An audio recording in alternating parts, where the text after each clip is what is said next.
Good morning, my friends. My name is Lama Jigme Gyatso. For those of you for whom this is your first time watching me, I'm a non-sectarian monk, teacher, healer, and tantrika who blends the teachings and practices of Buddhism and Taoism, of Sutra and Tantra, of Mahayana and Theravada. I blend the path of the scholar with the path of the yogi, both for the fully ordained who can practice 16 hours a day if they choose, and for those who gotta work a job, come home to a partner, children, and pets.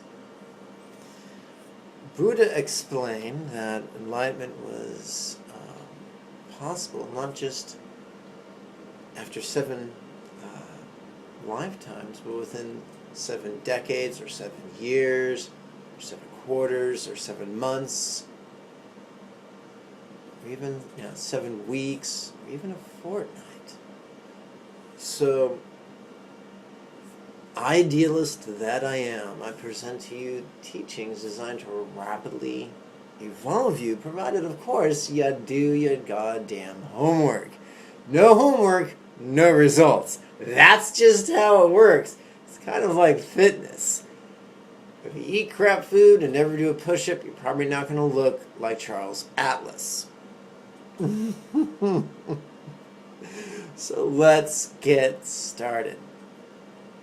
Now this is going to sound technical, but we're going to flesh it out and make it practical. So what we're going to do is we're going to oscillate back and forth between the technical and the specific, the theoretical and the pragmatic. And that's okay. Now I'm doing this to help the camera kind of focus. Okay. So let's start. Let's start with a pop quiz. This is being filmed, as you can tell by the quality of this video. This is being filmed by a smartphone on a tripod. I didn't know you could put smartphones on a tripod. A young man named Peter explained that to me. Thanks, Pete. Okay, let's start with pop quiz. Olaf, David Andre Wallen, please turn on your microphone.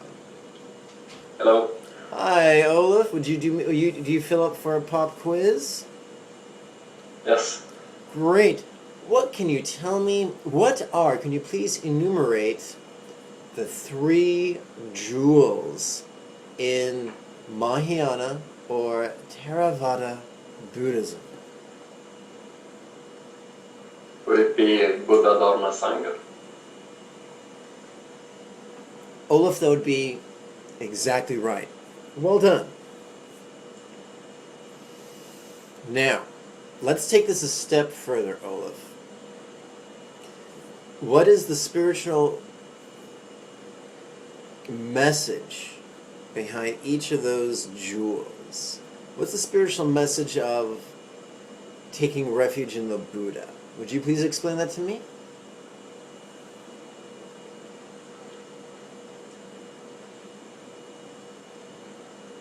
I'm sorry, I can't really explain that. Okay.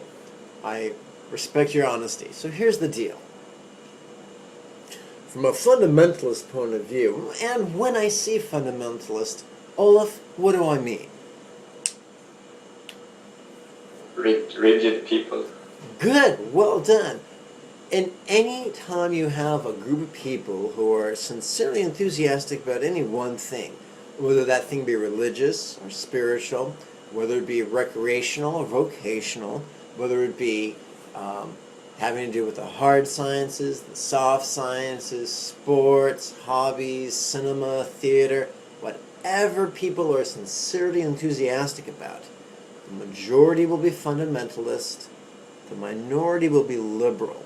Now, when I say fundamentalist, and this is a rhetorical question, so Olaf, you don't have to answer. In fact, Olaf, you can turn off your mic. When I say fundamentalist, I mean people who are driven by fear. That fear leads them to be rigid and inflexible. That inflexibility fuels their intolerance and eventually their aggression, which of course sucks the joy out of life. And when I say sucks, I don't mean in the fun, tingly way. Not so much. The liberal approach is the opposite. It's a more flexible, resilient approach that recognizes that intellect and perception is subject to a myriad of influences and that things change all the time. So from a fundamentalist point of view, when we think of Buddha, we kind of confuse Buddha with a fundamentalist, and often confuse Buddha with an angry sky god who has to be appeased with offerings and great personal sacrifice and asceticism.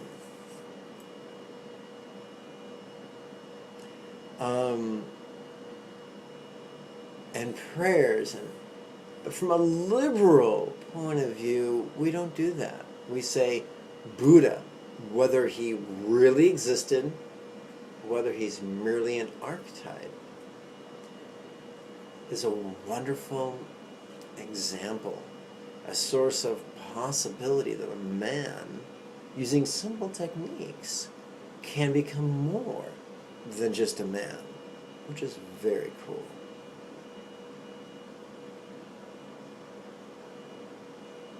Olaf, please put on your microphone again, or turn on your microphone again, and tell me... Hello? Yes, Olaf, I can hear you just fine. So tell me, Olaf, what can you tell me about the Dharma? Whether you're using the Sanskrit word D-H-A-R-M-A, Dharma, or the Pali word Dhamma, D-H-A-M-M-A. Either way, what are we referring to? Dharma, it must be spiritual friends who have reached so far that it's really not can be a turning back. I think you're confusing that with Sangha. But you can turn off your microphone now.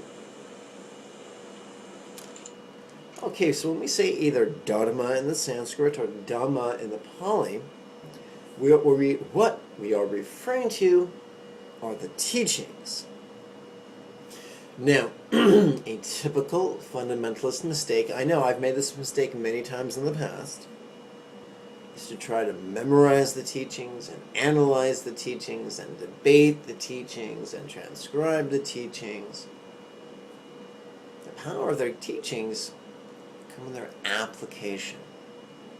So if we really want to accomplish the path, in whatever our endeavor is, first we explore the teachings, then we look for the overarching principles. We read the letter of law, looking for the spirit of the law, which we then apply to our lives, our hearts, our minds, and our circumstances. Olaf, please turn your microphone back on. Okay, Hello? I can hear you just fine. Olaf, now tell me about your understanding of the Sangha.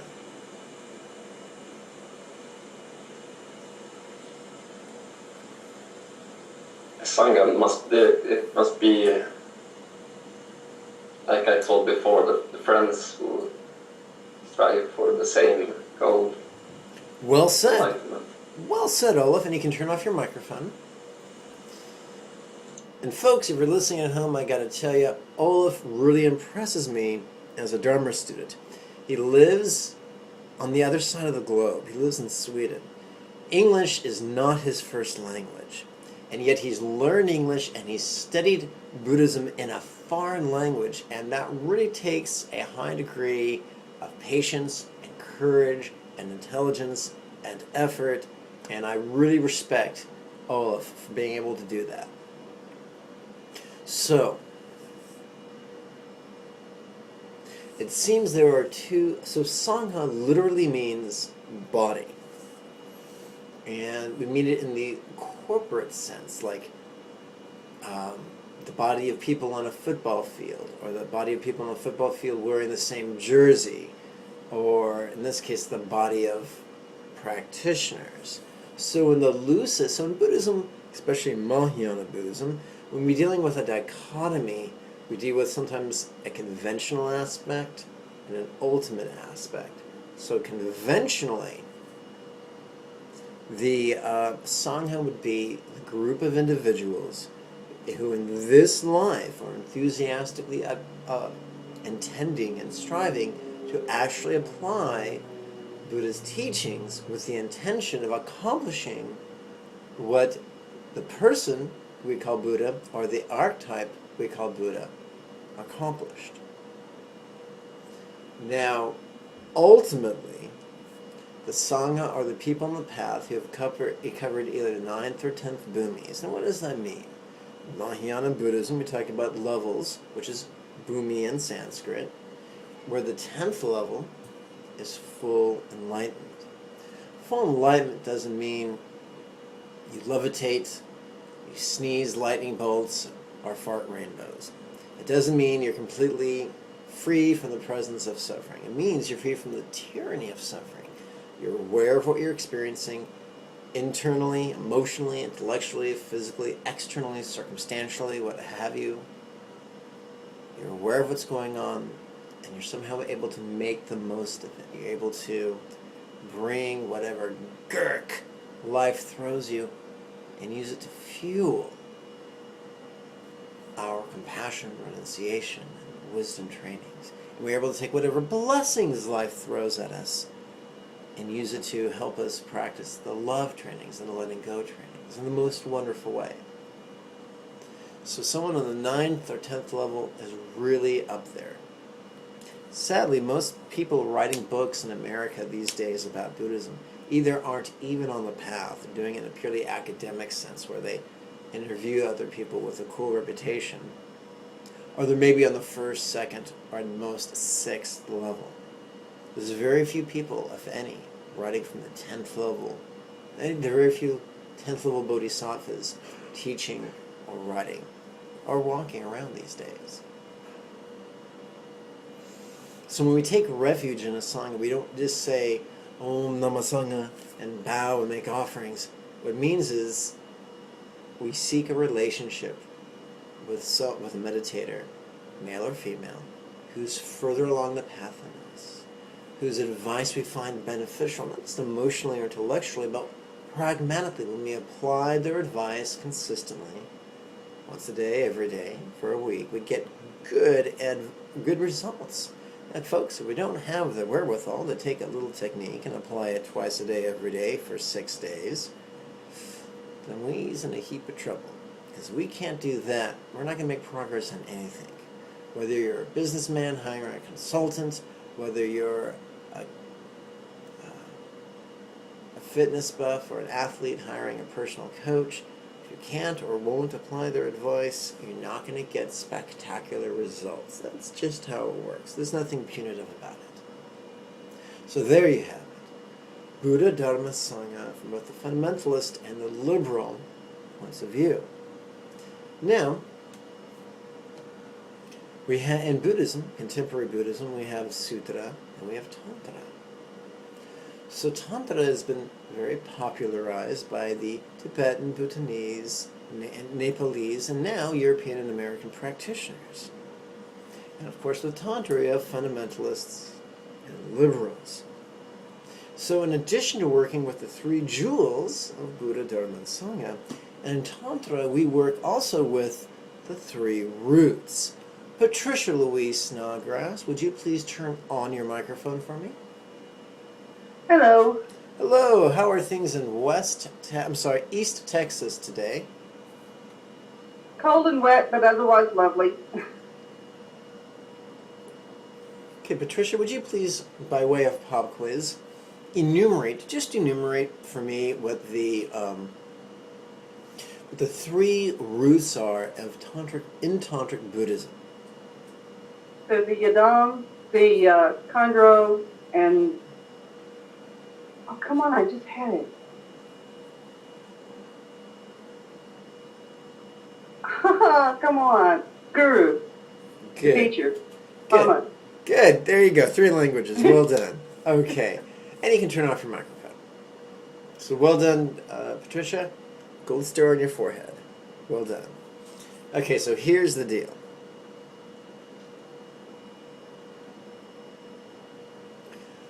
Why do we have 3 roots? Are we doing competition?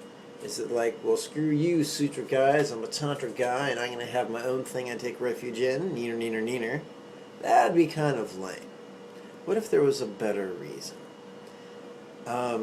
Patricia, what can you tell me? Well, let's start with the first root. The first root in English is teacher, in Sanskrit is guru, and in Tibetan is Lama.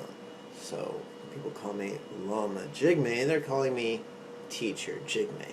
Kind of like in Catholicism, we refer to the priest as father. Or when the nuns refer to the abbess of a nunnery as Mother Superior. But anyway, enough of that. Patricia, please turn on your microphone.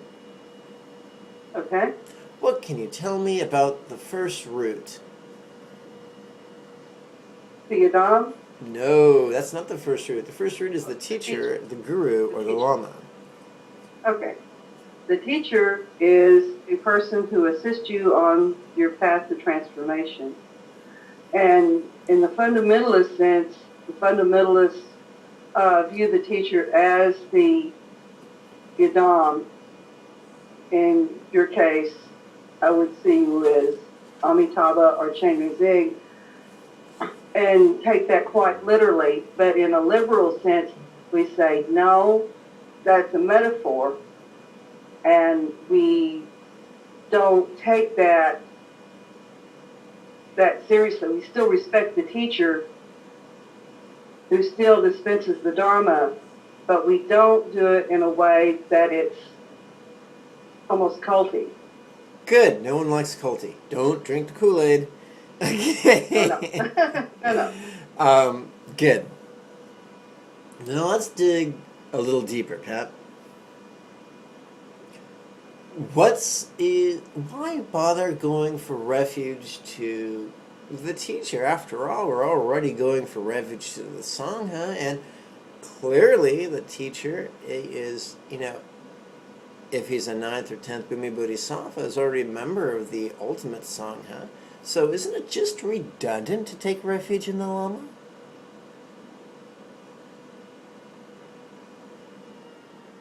That's a good question. I had never really thought of it like that before. Okay, so do me a favor and mute your microphone.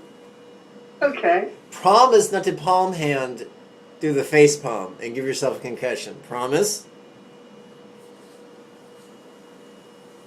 Okay, so here we go.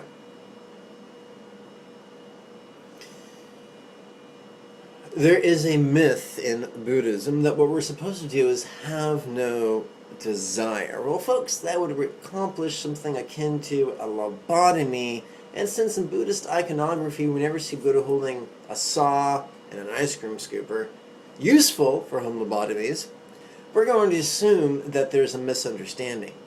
And here it is. As a liberal, I'm here to tell you it's not our job not to desire things. It's our job to free ourselves from the tyranny of desire.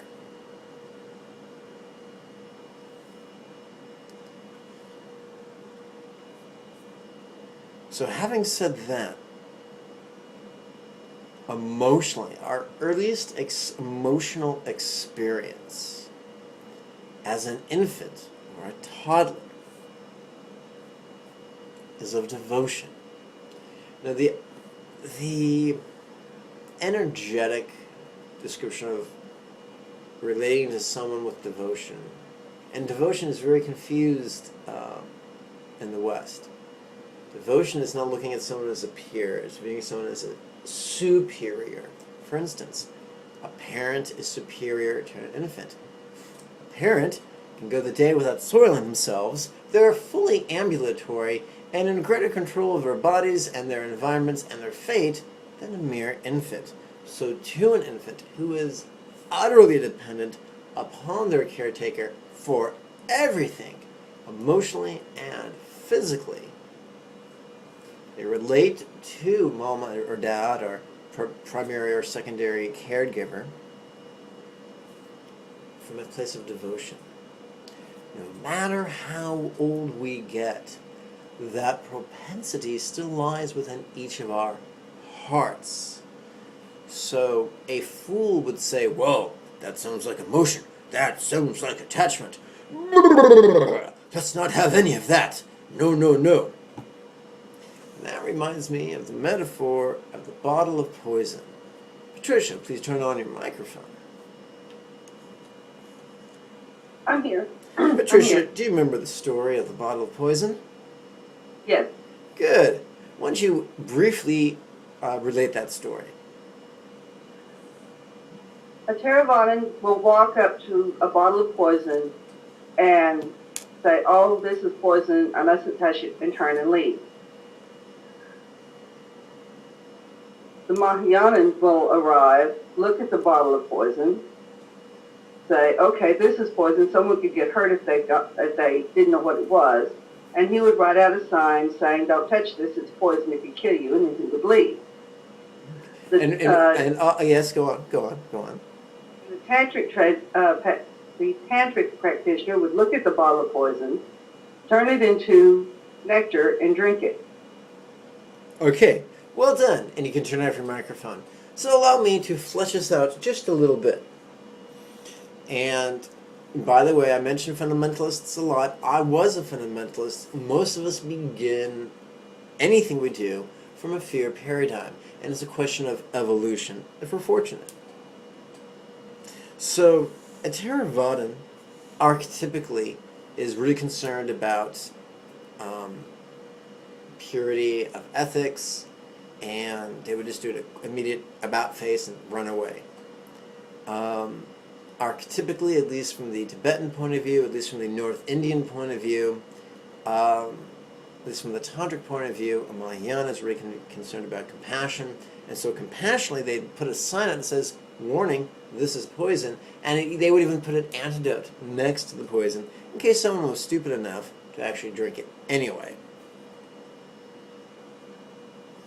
And then a tantrika would see the poison and magically transform it into bliss-inducing nectar and consume it, and use that to practice the union of bliss and the wisdom of letting go. Just like Pat said. Well, how does that relate to devotion and attachment? Glad you asked. A lesser practitioner, when confronted with any object of attachment, will shun it. A middling practitioner will try to find the antidote, perhaps peace, perhaps renunciation. But a higher practitioner will observe that object of attachment, the sensation of attachment, and say, listen, this is a very real and tangible phenomenon. I can't run from it. I can't squander my life running from this. So how can I use this to benefit myself and to benefit others spiritually? There you have it. So when we feel devotion, we can bring devotion into the path. When I say devotion, I mean gratitude and the like. We practice devotion. Well, first of all, gratitude is a very positive energy source. And any teachers of manifestation love gratitude and often sing its benefits of practicing gratitude. So there's many ways of expressing gratitude. We can do it emotionally, we can do it verbally, we can do it physically by making bows or making offerings. Now,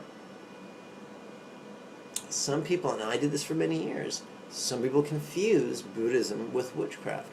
There's nothing wrong with witchcraft. There's nothing wrong with propitiating an entity, making offerings to the entity, performing bows to an entity, using that to generate good karma, and then investing that good karma towards an outcome you desire. Nothing wrong with it, but it's not necessarily Buddhism. Now, do many Buddhists practice that? Yes. Yes, they do. Do many prominent Buddhist teachers practice this? Yes, many do. So it's important to say that, well, what's going on then? What's the spiritual application of gratitude? I'm glad you asked, and we'll explore this in greater depth in a future lesson. I'll give you the concise answer now. In the Jigme teachings of Tantric Buddhism, where we play with channels and winds and drops, and also so in the Anu Yoga teachings of Tantric Buddhism and the Maha Yoga teachings of Tantric Buddhism, we deal with the visualizations and mantras and offerings. That's a lot about devotion. And the internal aspect of that, the Anu Yoga aspect of that, is to use our spontaneous gratitude to generate heart bliss. Now, the heart bliss is not an end in and of itself. Many people in Buddhism and Hinduism feel that if they just feel enough bliss, they'll be enlightened. And the answer is no. No, you won't. Bliss is just a sensation. Yes, it's a very pleasurable sensation, but it's just a sensation. What enlightens us is what we do with the sensation. If we use the sensation to increase our love and our wisdom, it can aid us on the path to enlightenment. However, if we use the pleasurable sensation just to increase our self-righteousness, our self-infatuation, our self-importance, not really very useful. Folks, the easiest thing to concentrate on is a strong sensation, whether it's physical or emotional. If it's physical pain or emotional pain, we call it suffering. We can practice the union of awareness and letting go, compassion and letting go, very spiritually protective. If we're experiencing pleasure, either physically or emotionally, we can bring that into the path of love and letting go, or awareness and letting go. And we touched upon that in the most recent video. Very useful, very productive. But, so, if we feel something strongly, we can bring that into the path. So if you feel gratitude strongly, you bring that into the path of awareness and letting go. If that gratitude gives birth to heart bliss, we can bring that into the path of awareness and letting go. Now, if we were to use our devotion to make offerings physically, or utter praise verbally, and we were to dedicate that merit to the spiritual needs of others or ourselves, or both others and ourselves, could that be beneficial? Yes, yes it could. But it's not the most sophisticated use of gratitude. The higher use of gratitude is love and letting go and awareness and letting go. So, what's that got to do with the three roots? What's that got to do with the first of the three roots? What's that got to do with the Lama, the Guru, or the teacher? Glad you asked. When we relate to anyone, male or female, living or dead, real or imagined, with gratitude and devotion, we are relating them archetypically to them as if they were the Lama, the Guru, or the teacher. Think of it this way, my friends. Let's consider water. Patricia, please be... No, Olaf, please be so kind as to turn on your microphone. Hello. Hello. Please tell me the three states that water can manifest in.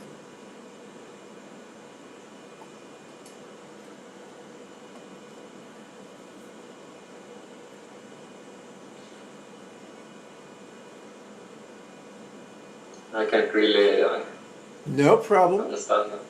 No problem. Turn off your microphone. Patricia, please turn on your microphone and tell me about the three states that water can manifest in. Liquid, solid, and gaseous. Well done, and you can turn off your microphone. And one of the things I love about Patricia is that, like me, she too is a sci-fi geek.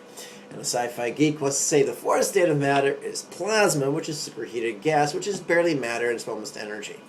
But we're not going to go there because it doesn't really suit our example. And most of us, including myself, are not physicists, although we completely respect them. So, three states of water. It could be solid, liquid, or gaseous. It can be ice cubes, liquid water that you put in a glass and you drink, or it can be water vapor that creates beautiful clouds or humidity. But it's the same thing. So many, many times, so just as water can take on a solid, a liquid, or a gaseous state, the things, the beings and phenomena of life, real or imagined, can fit into different roles at different times. Anyone can fit into the role of an object of our devotion. What separates the men from the boys is not whether or not we feel devotion, but A, are we aware of it, and B, do we make the most of it spiritually? Let's continue. So if devotion is likened to an infant's reaction to reality, let's look at a tween's reaction to reality, or the way between interfaces. Now, Patricia, please turn on your microphone and tell me what the yidam is. And by the way, yidam is yes, the go Buddha who we show our devotion to. Okay, thanks for the answer. Please turn off your microphone. So, there's a word, and in English I like to describe it as archetype, or personal deity, but I prefer the term archetype.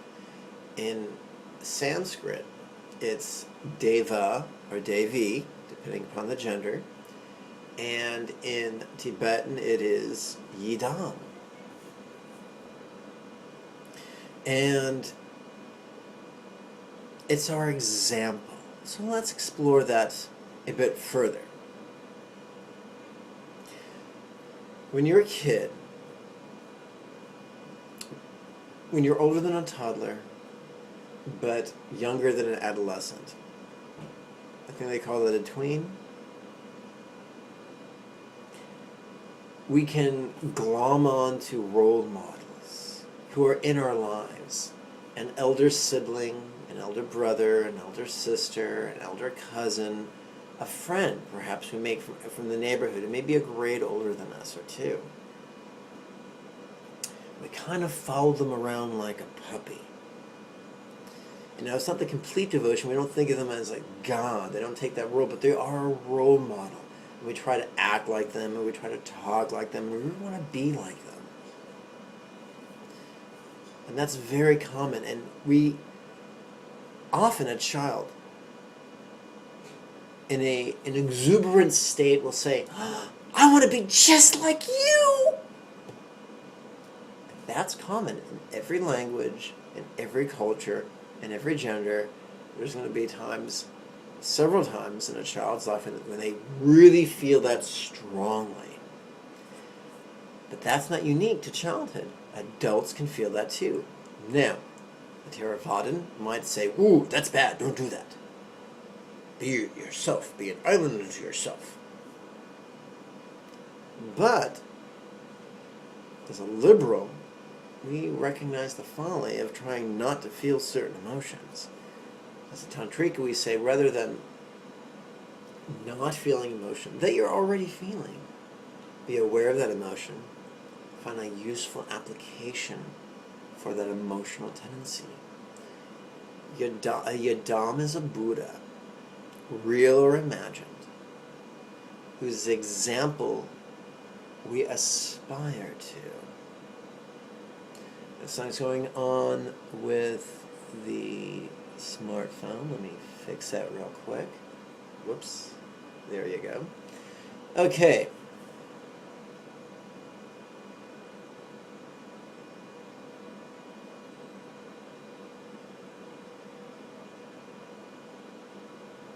So for instance, My lineage could be described as Rime Manipa Tantrika. Rime means non-sectarian. Manipa means devotion to the... Sorry folks in Britain. Devotion to the Buddha of compassion. And so what that means is we work with the archetype. And the idea is, just as a Buddha, the Buddha of compassion's iconography, we see in his right hand, he holds a mala. Not unlike this one. That represents love. With the left hand he holds a flower. That represents the wisdom of letting go. And so, by taking the Buddha of compassion, or Avalokiteshvara, or Chenrezig, or Quan Chi Pusa, as our example, we say, I want to be like that. I want to be as loving as the Buddha of compassion. I want to be as wise as the Buddha of compassion. I want to accomplish what Avalokiteshvara accomplished. I want to accomplish Chenrezig. That's what the yidam is. Whenever someone is our example, they are fitting into the role, metaphorically speaking, of our yidam. So, a friend can be our yidam, metaphorically speaking, a brother, sister, cousin, friend, guru, teacher. When we emulate someone's example, they are functioning as our yidam. Patricia, please turn on your microphone. I'm here. Patricia, please tell me please give me the English and the Sanskrit synonyms for the Tibetan word kondro. Would be the Daka or Dakini in Tibetan, and the English word would be Dharma protector. No, it would not, but thanks for trying. Please turn off your microphone. Okay, so we're back. In the Tibetan word, kondro can be translated into Sanskrit as Daka, if it's a male, or Dakini, if it's a female, and into English as tantric partner, or tantric sweetheart. And the inference is there's a bit of a relationship there. Now, the reason why Pat got confused is that there was a time in Tibetan Buddhism when sexual tantra was very popular. And in America, we had a period of time known as the Roaring 20s. And people did a lot of really cool, wild things. The Roaring 20s ended with, arguably, with the Great Depression. And that led us into the New Deal. That led us into World War II. After World War II, we had what some people would call McCarthyism. And I look at McCarthyism as neoconservatism. Everyone's buttoned up and very fearful and very scared, and they think that if they just are uptight enough, they'll be able to prevent future misfortune. And they look at past liberalism and past misfortune in a causal sense. That one caused the other. That being liberal caused misfortune, and if we're just stop being liberal, we'll stop having misfortune. Now you and I can see the folly of that.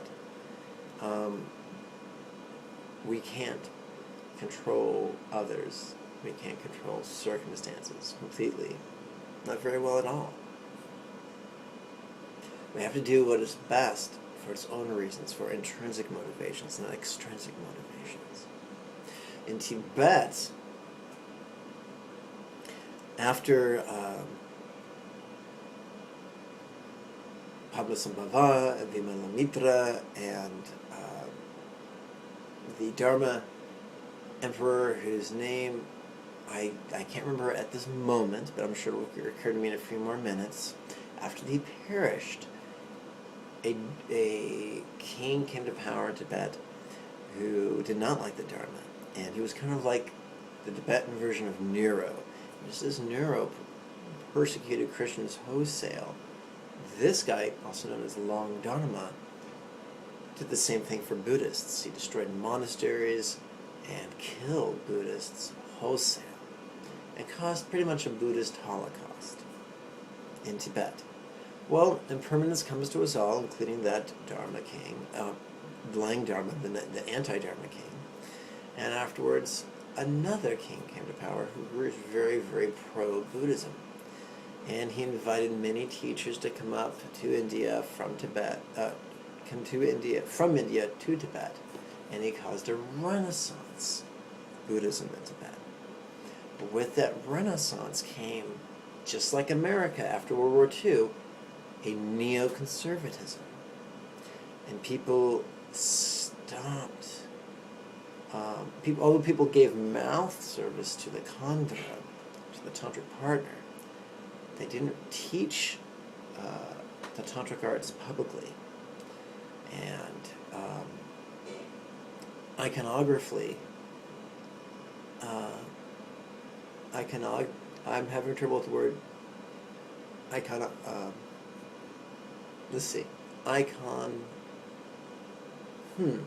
having trouble with the word right now, forgive me. But symbolically they had problems with the idea of a tantric partner. So they said, okay, this isn't a tantric partner, this is a Dharma protector, which we'll get to in a few minutes. But authentic, ancient Buddhism said, listen, just as a teenager discovers puberty, or is hit by puberty, and discovers the object of its sexual desire, whether it be the other sex or the same sex or both. Likewise, all of us have lust in us. We have sexual attachments to real or imagined acts with real or imagined people. Now, a fundamentalist Theravadan would say, no, no, no, don't lust. Lust is bad. But a Tantrika would say, lust is what it is. It's there, whether you want it to be there or not. So you might as well find a way to be aware of it when it rears its head, and to make the most of it. Use it to increase your love and your wisdom. And so the Khandra, the tantric partner, symbolizes just that, our lover, real or imagined. If we have great sex with our sweetheart, with our lover, we bring that pleasure into the path, and we'll explore that in future lessons. We hit knock horns with our lover, metaphorically speaking, and they give us heartache. We bring that pain into the path of compassion and letting go, and wisdom and letting go. So, and everyone who's ever fought with someone they dearly love, a sweetheart they dearly love, they know that nothing can reveal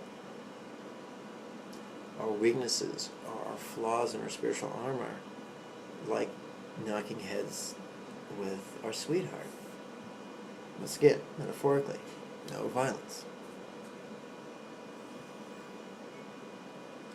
So these three things, these three archetypes, the teacher, the archetype, the lover, or in other words, the Lama, the Adam, the Khandra, very powerfully work with our lives. You can download for free on my website an image of just that. This is an image of Amitabha Buddha, and according to the great, late Manipa Saint Karmachagme, the Lama Amitabha can represent the teacher, the guru, the Adam. And the Chenrezig, four-armed Chenrezig, can represent the Adam, the Devi, the archetype that we aspire to. And Samantabhadra in tantric union with his consort Samantabhadri obviously represents our lover, our sweetheart, real or imagined. Our Daka, if it's a male, our Dakini, if it's a female, our Khandra, if we prefer the Tibetan term. Now, will there be times we feel devotion for our lover? Yes. Will there be times when we want to emulate our lover? Yes. Is there times when we view our lover as the Vajra's throne or the source of pleasure? Yes. Are there times when we view our lover as a tormentor? Yes. And if we're really, really clever, we will bring each of those experiences into the path, not in an effort to modify them or change them or repress them or suppress them or indulge them, but in an effort to profit from them, to benefit from them in terms of our awareness and our wisdom and our love and our compassion and our renunciation. Now, these are very liberal takes on all this. And by the way, Pat mentioned the term Dharmapala, or Dharma Protector. What's that? As we go through life, there are times when we face forces that are greater than us and we want some help. And so, the Dharma Protector is a real or imagined entity that we offer prayers and mantras and offerings and bows to. We basically exercise devotion to with the specific intention of getting protection, either corporeal or emotional or circumstantial protection or blessings. Now, is this used by Theravadins? Yes. Is this used by Mahayanins? Yes. Is this used by Tantras practitioners? Yes. No. Can it be abused? Oh, hell yeah! Using one's Dharma Protector for manifestation is great, but if we make manifestation the center of our spiritual practice, we are cheating ourselves. That's why many saints insist the safest and most beneficial way to manifest is through the cunning use of compassion, love, renunciation, and wisdom. Practice these things. And as sure as the sun rises in the east and sets in the west, you will generate good karma and guide good karma. That was Lao Tzu's feeling, the founder of Taoism's feeling as well. Now, there has been times when I regularly propitiate my Dharmapala, my Dharma Protector. For me, it's Ma Tare, or Mother Tare, or Green Tare. But I try not to make that the center of my practice. That can be a huge mistake. So we have three energies: the energy of devotion, the energy of emulation, and the energy of romance. Three different energies. One's not better than the other. One's not worse than the other. We don't contrive them. They manifest spontaneously. And when they do, we bring them into the path by using the three roots. We're saying, listen, I'm not going to lobotomize my heart, my mind, or my life. I'm going to accept whatever manifests and use it. Now, it's been said, well, I'll go to that in greater detail in the future. Now, there is a text that I there's three texts I really recommend. To first semester students, I recommend the Dalai Lama's, a transcription of the Dalai Lama's commentary on Essence of Refined Gold, and its English title is The Path to Enlightenment. And it's just what it sounds like. It's an exposition on the Sutric Law of Remnants. Very good. Fundamentalist, but good. To my second semester students, I recommend a wonderful book whose root text was written by Potru Rinpoche, and whose commentary is written by the late teacher of the Dalai Lama, Dilgo Khyentse, and its title is The Heart Treasure of Enlightenment. Excellent book. To For my third semester students, I recommend a wonderful text. It can be tough to find, entitled The Union of Mahmudra and Dzogchen. It's a commentary on a root text by Karma Jigme called Direct Instructions from Avalokiteshvara. And I don't really much care for the commentary, but the root text is priceless. Now, there's a common mistake that happens. When Dilgo Khyentse and Putu Rinpoche spoke, they were speaking to Tibetans. They were teaching to people who were raised in the culture of the Lama, Yadam, and Khandro, the teacher, the archetype, and the lover. And they knew how to use these energies literally and metaphorically. In The Heart Treasure and the Enlightened Ones, Dilgo Khyentse teaches that all we need is one Buddha. We don't need to work with a whole pantheon of Buddhas. And he talks about Chenrezig being the Buddha, being the Dharma, being the Sangha, Chenrezig being the Dharmakaya, the Sambhogakaya, the Nirmanakaya, Chenrezig being the Lama, the Adam, and the Khandro, Chenrezig being Guru Rinpoche, Amitabha, and Green Tare, or Ma Tare, or Mother Tare. And that's a wonderful metaphor designed to help us explore the simplicity of one-stop shopping. But they can really confuse non-Tibetans, people who weren't raised in a fundamentalist tantric culture, like us Americans. And that's why I recommend Direct Instructions from Avalokiteshvara to my third semester students, our third quarter students, because instead of you looking at Chenrezig as the Lama, the Adam, and the Khandro, it says, no, think of the Lama as Amitabha and Chenrezig as the Adam. Chenrezig went on to explain through Terma to look at the iconography of Samantabhadra, Samantabhadri, Yabyum as the Khandra. So it's really, really easy. Now that might seem like a big fat so what, but here's the deal. When you look at many tantric texts,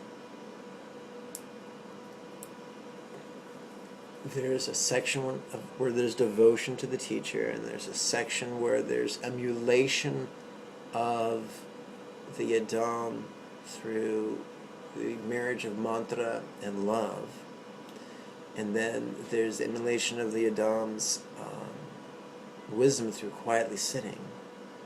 And then there is more devotion, this time to the Adam. And they're treating the Adam more as a Dharmapala at that point. And then there's prayers of auspiciousness, and they close it. That's great if you want to sprint to the 6th Bhumi, but that will not take you to the 10th Bhumi. The 10th Bhumi is one of great simplification. So let's think of it this way. If you feel devotion, perform your acts of devotion intellectually, emotionally, physically, or verbally to the type, the role of the teacher. You feel like emulating through mantra or through silent meditation, work with the Adam. When you feel like, boom, chicka, bow, bow, and you want to make sweet love, then that's when you turn to your lover, real or imagined, and bring that energy into the path. So keep it simple. Keep it different.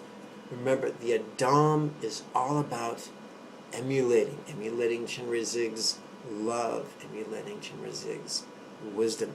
And we go into great detail on that in the second semester. The first semester is learning all about the silent meditation.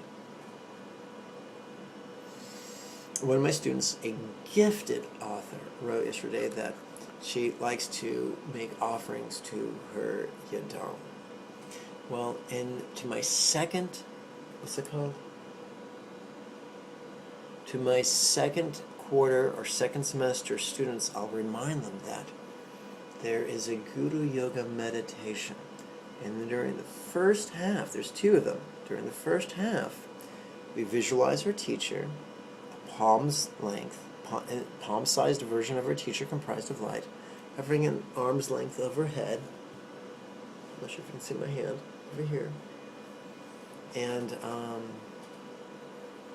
we imagine that all the root teachers, well, all the root teachers that we receive teachings from, directly or indirectly, and all teachers, going all the way back to the Buddha, we call them lineage teachers, and all our heart teachers, the teachers we feel especially close to, melt into light, dissolve into Him. And then, all the Buddhas, all the teachings, all the Adams, all the Kondos, all the Dharma protectors also melt into light and dissolve into the teacher. And then the teacher transforms into the aspect of Lama Amitabha, which is the union or the partnership of one's teacher and all the other objects of Buddhist refuge. So we'll stay right there for a minute. So that's what we call one-stop shopping. There is a commentary that Karma Jigme referred to 300 years ago. And I'm going to paraphrase. The commentary he referred to said this: you practice, you go to one teacher and receive his instructions, then turn your back on him and go to another, and stop practicing his instructions, go to another teacher and start practicing instructions. Then you find another teacher, and you forsake the second teacher and go to the third. And you do that your whole life, and you wonder why you fail to achieve accomplishments after a lifetime of rejecting your teachers. This idea of intending to combine all your teachers into one prevents teacher rejection. Same thing with combining all the Buddhas, Dharmas, Sanghas, all the Yadams, Khandaras, and Dharmapalas into one means you're not rejecting anybody. So there's no rejection. There's no saying, well, I'm going to worship this Dharmapala but not that Dharmapala, and I'm going to follow this teacher but not that teacher. We're just saying, taking all the objects of Buddhist refuge and melting them in the light and dissolving them into the aspect of Lama Amitabha.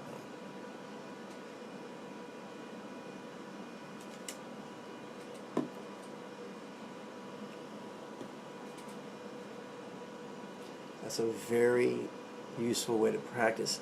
So when you do make offerings, for the sake of simplicity, to really let's not turn our back on that.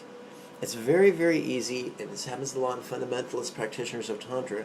We do a very profound practice, it rolls right off our back like water off a duck, we move on to another practice. Really embrace that idea. The union of all objects of refuge. It's a great act of simplicity. I'm reminded of the Charles Dickens classic. Let me quickly see what's going on with the computer. The Charles Dickens classic, A Christmas Carol. When I was a kid, I'd watch the animated version every Christmas, even though I was Jewish. The thing that scared me the most was the arrival of the ghost of Jacob Marley, Scrooge's late business partner. And the ghost of Jacob Marley is dragging a chain whose links he forged through the greed of his life, which is a dreadful imagery. We don't want to drag the heavy chain with us of too many techniques. One of the ideas of Guru Yoga was that it was a gross simplification. And instead of having a different practice for each of your teachers, instead of having a different practice for your entire pantheon of Buddhist deities, Just make it super, super simple. The greatest, if we take any Buddha as, so the greatest way, the act of devotion for any Buddha is Guru Yoga. The greatest way we honor a Buddha is through emulation, through practicing the Lam Rim. Love and letting go, compassion and letting go, awareness and letting go, renunciation and letting go.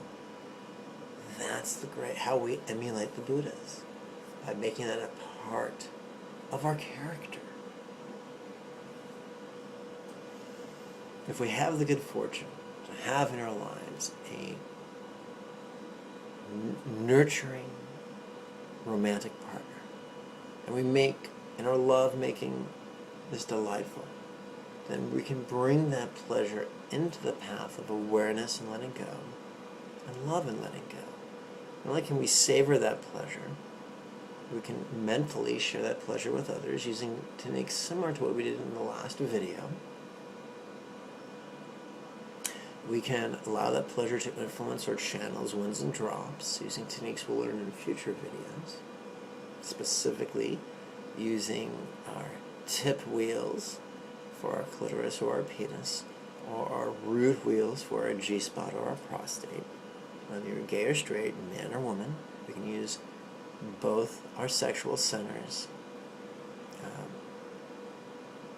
energetically speaking, to multiply our bliss and our awareness and our peace, share that with the rest of the universe, and learn to let go. So, if we feel spontaneous devotion, let's make that part of our Lama practice. When we feel like emulation, let's make that our Yidam practice. When we feel lust, let's make that our Khandro practice. Why does every Tantric sadhana have a section where we recite a mantra and intend the well-being of every being on every world? Because we're emulating the love of the Adam. Why does every Tantric sadhana have a place where we're supposed to sit quietly and perform our silent meditations? Because we're supposed to emulate the wisdom of the Adam. Without the love practice, without the silent practice, the sadhana is just witchcraft. Nothing wrong with witchcraft, but it's not quite Buddhism. Buddhism is the path of wisdom, peace, love, and joy. Practiced through the Lama Rim and the Chok chain, or accomplished through the Lama Rim and the Chok chain. So I hope this clears things up. If you're a senior practitioner, I really hope this clears things up. If you are new, this is your first time hearing these terms, think of it this way. Don't run from what you feel. Use what you feel. I am a big sci-fi fan. I enjoyed fantasy fan. And the third Blade movie was called Blade Trinity. I think it was one of Ryan Reynolds' Ryan Reynolds' on-screen debut. It came out more than 10 years ago, or close to 10 years ago. And there's this scene where this beautiful actress is crying because her friends have been killed. And Blade advises her to use what she's feeling. Not to run from what she's feeling, but to use it as a warrior of the light. The basic message of the three roots is to be authentic with what we feel, not to be a slave to what we feel, but to harness what we feel and use it, whether it's pleasurable or painful, whether it's inconvenient or profoundly ideal.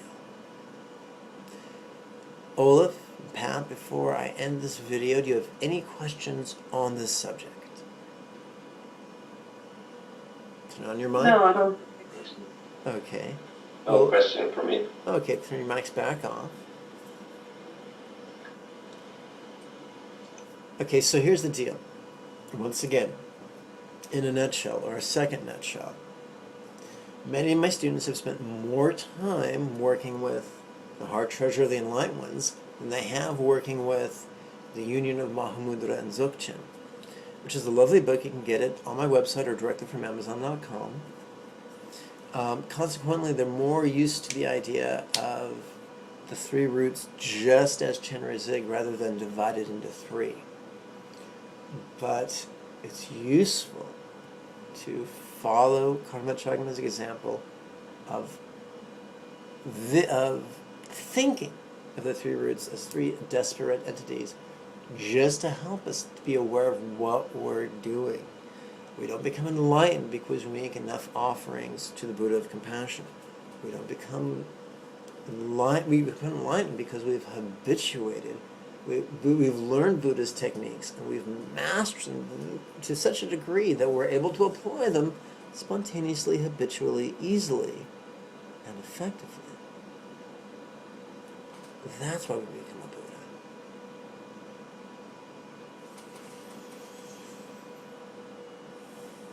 My friends, I thank you for your time and your kind attention. I would be remiss if I didn't tell you that the Monday series of weekly Dharma classes begins in about 6 weeks, in about Monday, December 2nd. So if you're in the greater Los Angeles area, come in person. If you're not, participate on Skype. Contact me using the links below for Facebook, and I'll tell you how to do it. I'll tell you how to register, and we'll have great fun. May you and yours be healthy and happy. Om Mani Padme Hum. Bye-bye now.